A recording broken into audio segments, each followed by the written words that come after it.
ওসমান হাদিকে টার্গেট করে ওরা শুধু ওসমানকে মেরে ফেলতে চায়নি, ওদের টার্গেট আরো আছে সামনে। হাসনাত আব্দুল্লাহ শুধুমাত্র কালকে অহংকার দিয়েছে, এই দেশ আমরা একটু ছোট, পাশের দেশ এত বড়, এত বড় দেশ থাকলে যদি আমাদের দেশে নিরাপত্তা না থাকে, আমাদের দেশে যদি মাঝে মাঝে আপনারা অশান্ত করেন, তাহলে আপনাদের মতো বড় দেশ আমরা পৃথিবীতে রাখতে চাই না। সেভেন সিস্টার ভেঙে দিয়ে দেশটাকে ছোট করে ফেলবে। আপনারাও ছোট হয়ে যাবেন, তখন এত দাদাগিরি আর করতে পারবেন না। রাজনৈতিক দলের বহু নিয়ম নীতি আজ ইসলাম থেকে মানুষকে ডাক দিয়ে ফিরিয়ে তারা হক থেকে বাতিলের দিকে নিয়ে যাচ্ছে। আপনি জানেন যে দেশে হক কোনটা? এই পৃথিবীর ময়দানে আল্লাহর ভাষায় হক হচ্ছে তারা যাদেরকে দেখলে বাতিলেরা সবচাইতে বেশি ভয় পায়। বাংলাদেশে হাজারো দল আছে, হাজারো মত আছে। আপনি বলেন এই 54 বছরে বাতিলরা সবচাইতে বেশি ভয় পেয়েছে, নামে হোক বেনামে হোক, যাদের সেটাই হক দল। এরপরেও যদি কেউ না চিনতে পারেন, এদিকে আসেন, এমন জোরে কানের নিচে দেব টের পেয়ে যাবে। তাছাড়া কি আপনার তো বুখারী শরীফ দিয়ে হবে না, কোরআন শরীফ দিয়ে হবে না, বাকারি শরীফ লাগবে। অবশ্য ঠিক, এদিকে আসেন, আসেন, আপনাকে বাকারি শরীফ দিচ্ছি। আল্লাহ রাব্বুল আলামিন যেন তার আয়াতটা আমাদের এই বাংলাদেশের মানুষকে দেখাচ্ছেন, যারা আজ দিন থেকে ফিরে চলে যাচ্ছেন। আল্লাহ বলেন, আমি তাদের উপরে এমন একটা জাতিকে নিয়ে আসব, এমন একটা কওমকে, দলকে আমি তোমাদের উপরে নিয়ে আসব, যারা আমি আল্লাহকে ভালোবাসে, আমি আল্লাহ নিজেও তাদেরকে ভালোবাসি। এখন এই দলটা কোনটা আপনি নিজে আয়াতের সাথে মিলান।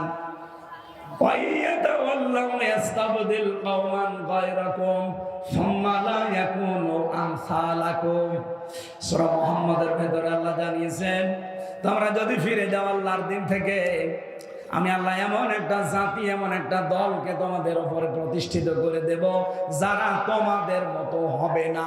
বলেন সুবহানাল্লাহ। এই আয়াত থেকে প্রথম আমরা বের করলাম, আল্লাহ এমন একটা দল তৈরি করে দেবে যদি মানুষ আল্লাহর দিন থেকে ফিরে চলে যেতে চায়। সেই দল এই বাংলাদেশে এখনো আছে না নেই? যেটাই হোক আছে। আল্লাহ যেহেতু বলছেন একটা দল বানিয়ে দেব, কি হবে সেই দলের কাজ? আদিল্লাতিন আলাল মুমিনিন, তারা মুমিনদের প্রতি রহম দিল হবে, কমল হবে, স্নেহময় হবে, স্নেহশীল হবে।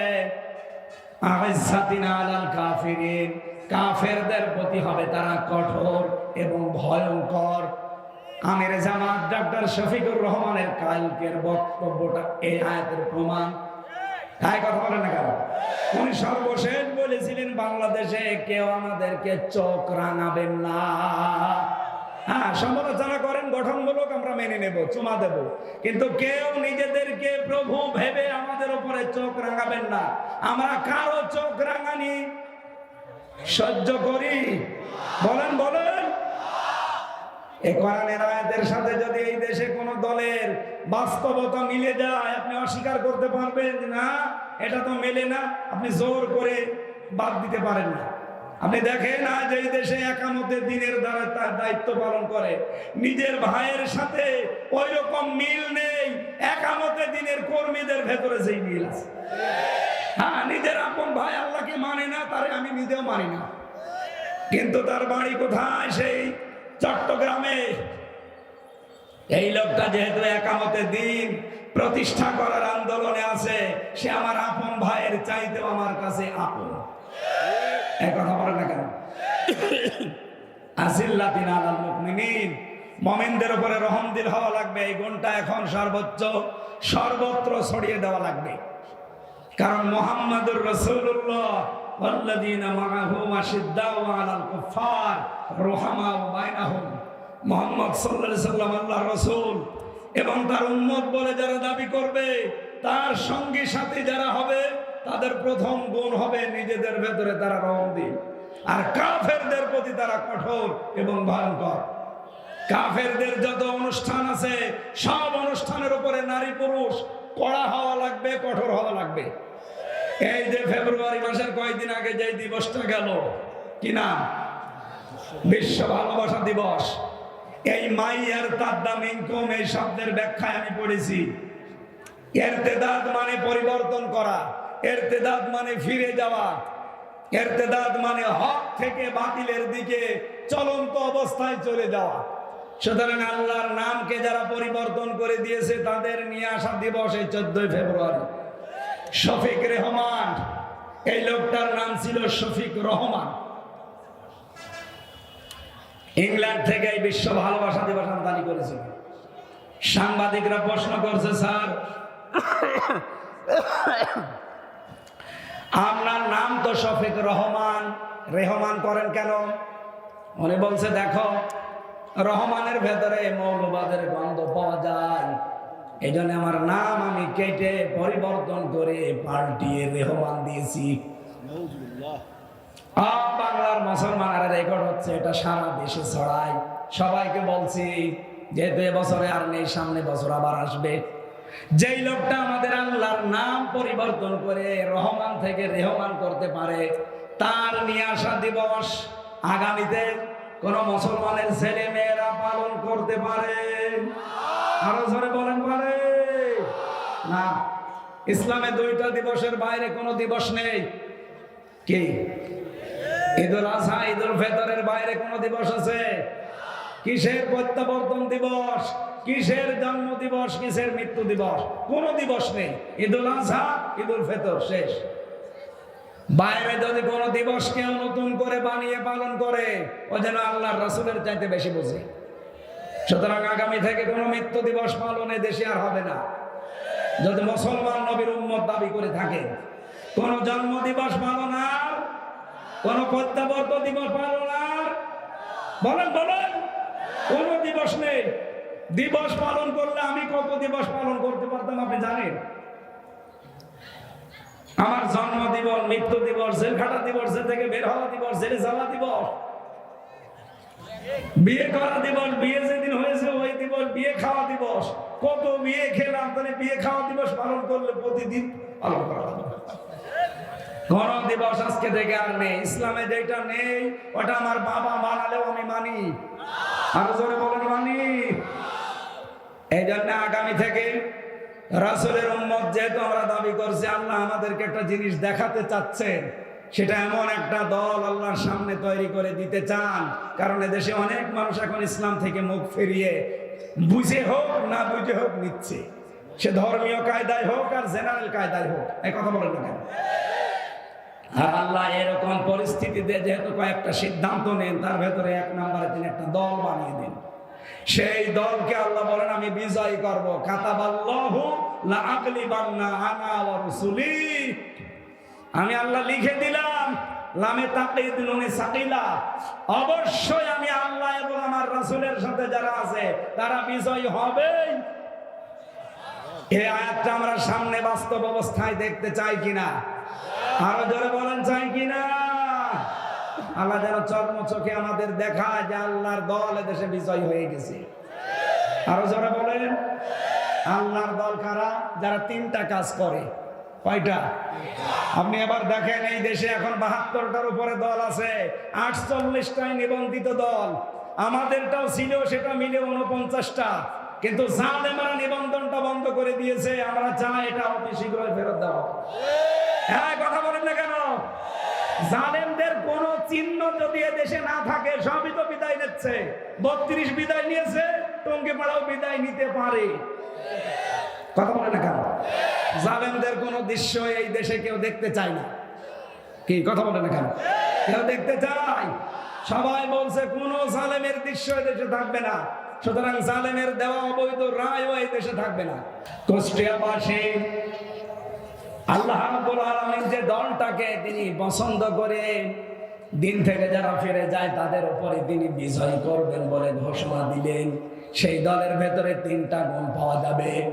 আল্লাযীনা ইউকিমুনাস সালাতা ওয়া ইউতুনাজ যাকাতা ওয়া হুম রাকিউন। যারা নামাজ কায়েম করবে, সম্পদ থাকলে যাকাত আদায় করবে, রুকুকারীদের সাথে রুকু করবে, তার মানে জামাতবদ্ধ হয়ে নামাজ আদায় করবে,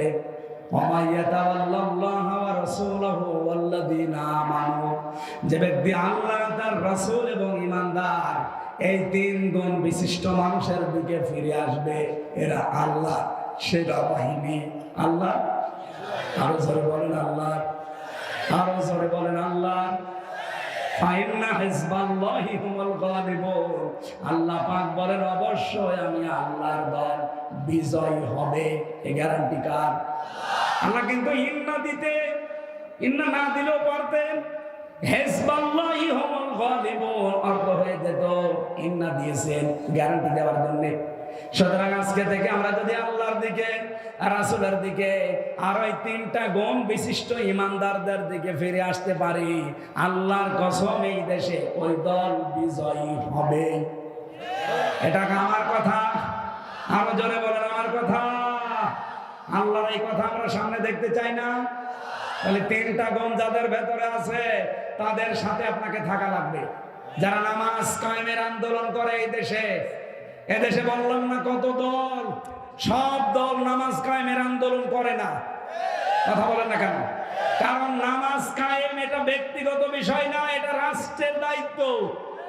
সূরা হজ 41 নম্বর আয়াত, আল্লাযীনা ইম্মাক্কান্নাহুম ফিল আরদ আকামুস সালাহ, যাদেরকে আমি জমিনে শাসন ক্ষমতা দেব,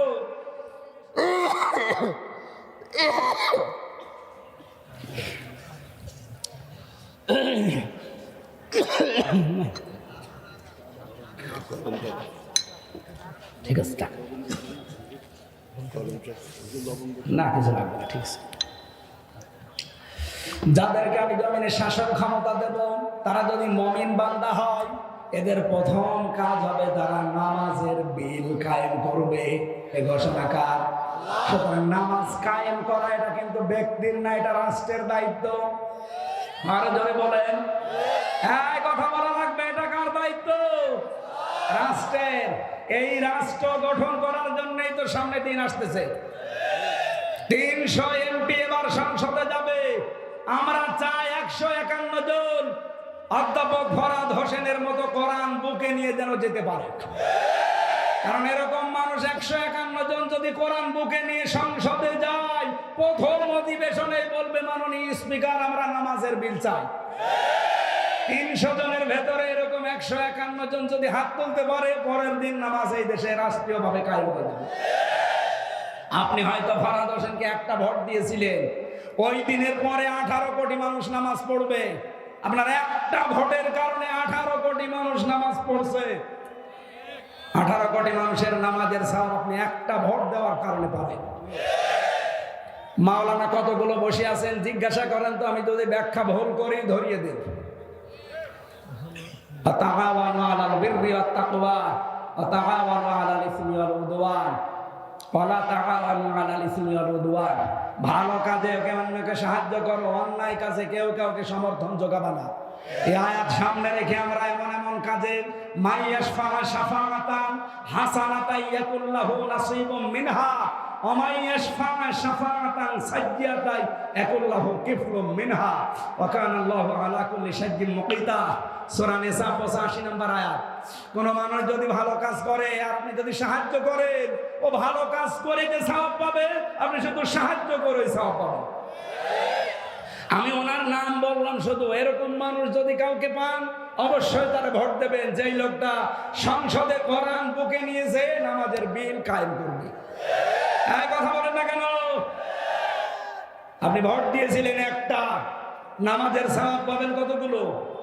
18 কোটি। এখানে নামাজ কায়েমের দায়িত্ব যেহেতু ব্যক্তির না, এটা রাষ্ট্রের। আর আমরা এরকম একটা রাষ্ট্রের সামনে চাই, এটা ফেরেশতারা বানিয়ে দেবে। বলেন বলেন, এই কাজে যদি কাউকে শরীক না পায়, বুঝবেন আল্লাহ আপনাকে ভালোবাসে না। 2 নম্বরে যাকাত ভিত্তিক অর্থনীতি কায়েম করা লাগবে, এইটাও রাষ্ট্রের দায়িত্ব। ওনাদের মতো 151 জন মানুষ যদি বলে আগামী থেকে আগামী সংসদে আমরা অধিবেশনে যাকাতের বিল চাই, কায়েম হয়ে যাবে 151 জন হাত তুললে। তখন যাকাতের ওয়াজ করা লাগবে না। বাংলাদেশে ইসলামী ব্যাংক নেই, কথা বলছেন না কেন? 28 থেকে 32টা নিয়ম নীতি মেনে তারা চলে। তাদের মোশারাকা আছে, মুদারাবা আছে, মোরাবাহা আছে, বায়ে সালাম আছে, বায়ে ইস্তেসনা আছে, বায়ে মুআজ্জাল আছে, ওয়াহেদা আছে, এরকম 28টা থেকে 32টা। বাংলাদেশে যত ব্যাংকিং ব্যবস্থা আছে সবগুলোতে যদি এই নিয়ম নীতি মেনে চলতো তাহলে আমাদের সুদের মতো গোনায় জড়িত হয়ে মায়ের সাথে জেনা করা লাগতো না। আমরা চাই সোনালী, রূপালী, চৈতালি ব্যাংক আছে, ও হবে কয়দিন পর। সোনালী, রূপালী, চৈতালি, অগ্রণী যত ব্যাংক আছে সব ব্যাংক চলবে ইসলামী ব্যাংকের আদলে। এটা হবে তখন যখন যাকাত ভিত্তিক অর্থনীতি রাষ্ট্রীয়ভাবে কায়েম হবে। আরে ভাই, এইটাই তো আমরা চাই, আমরা যেন মায়ের সাথে জেনা করে কবরে না যাই। কামিল মাদ্রাসার প্রিন্সিপাল বসে আছে, পেছনে কত আলেম দেখতে পাচ্ছেন। আমরা চাই এই দেশে আমরা কেউ আর মায়ের সাথে জেনা করতে চাই, অথচ আমরা অনেকে করছি। এখানে কত মানুষ বসে আছে টাকা ছেড়ে রাখে, নাকি কবরাটে নেই, টাকা ছেড়ে রাখে 1000, মাসে মাসে 200 টাকা বেশি পায়। আমি জানি কবরহাট এলাকায় খাজানগরে বেশি, আল্লাহর ওলি সব এই এলাকায় টাকা ছেড়ে রাখে, টাকা আসে, বলেন সুবহানাল্লাহ। অনেক চালাক মানুষ আছে, টাকা ছাড়ার সময় নিজের নামে ছাড়ে না, বোর নামে ছাড়ে, যদি গোনা হয় বোর নামে হবে। চালাকি করে পার পাওয়া যাবে, অথচ আপনি মায়ের সাথে কেবল জেনা করে আসলেন। যারা এই সুদের টাকা খান তারা সরাসরি জেনা করেন কার সাথে? ও বাংলার মুসলমানেরা, এই যে বারবার চিল্লায় আমরা এই কারণে। আপনি মায়ের সাথে জেনা করে এসে নামাজে দাঁড়িয়েছেন, সামনে রোজার মাস, রোজা রাখবেন, আপনার নামাজ হবে, রোজা হবে? বলেন।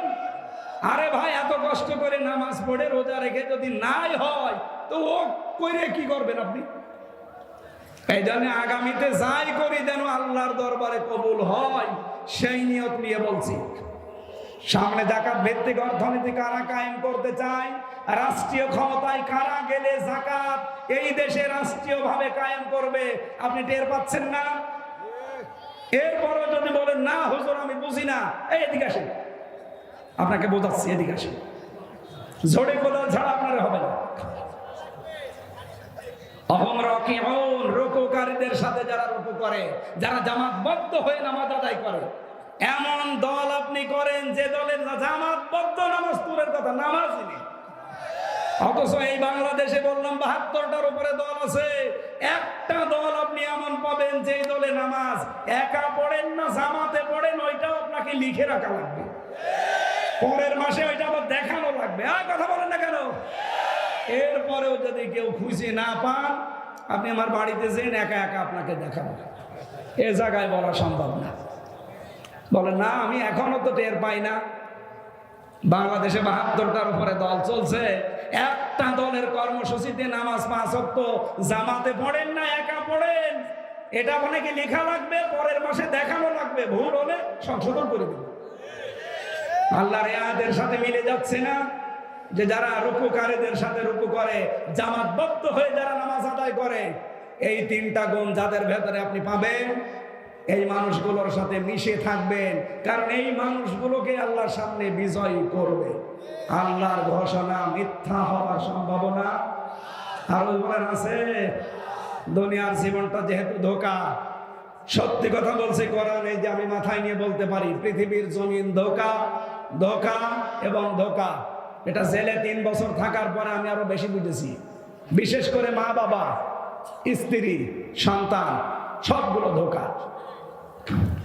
আমি আমার বড় নাম নিয়েই বলছি, যেহেতু রেকর্ড হচ্ছে, ম্যাডাম আবার থাকতে দেবে তো রাতে, ছাতা জাহায় হবে। ম্যাডাম আমার জন্য ধোঁকা। ও যতই ভালোবাসুক আমাকে, কোরআন বলেছে আমার হায়াতুদ দুনিয়া ইল্লা মাতাউল গুরুর, পৃথিবীর সব কিছু ধোঁকা। কে বলছে? ম্যাডামের নানা বসে আছে, ও বলে দেয় দিক কপালে যা আছে। আমি তো আজ রাতে থাকছি না, চলে যাচ্ছি চট্টগ্রামে।